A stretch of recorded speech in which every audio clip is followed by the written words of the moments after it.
দেখুন এই মা কি বলবে ঢালাইচণ্ডী মায়ের নামে। মা এখানে কি কি হয় মায়ের কাছে যারা আসে তাদের জীবনে কি সব আশা পূরণ হয়? সব আশা পূর্ণ হয়, সব আশা পূর্ণ হয়, মানুষের শান্তি পায়, সুখ পায়, আনন্দ পায়।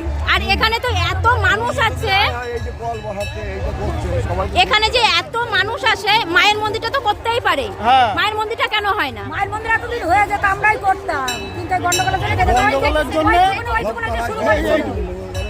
এই যে সব আমাদের লোক এইটা আমরা করতে করতে এই করতে করতে গন্ডগোলে বন্ধ হয়ে যাবে। ওই জন্য বন্ধ হয়ে গেছে। এই জন্য বন্ধ হয়ে গেছে। বিশাল সয়াল হয়েছিল, যা সয়াল হয়েছিল মানে দুধ খেলে প্রচুর দুধ খেয়েছে। কলা ছাড়া নাই তো, যা তাহলে এখানে স্বয়ং মা মনসা বল কি দেবো? একবার নিয়ে যাবো, এখন দেবো না। তাছাড়া তো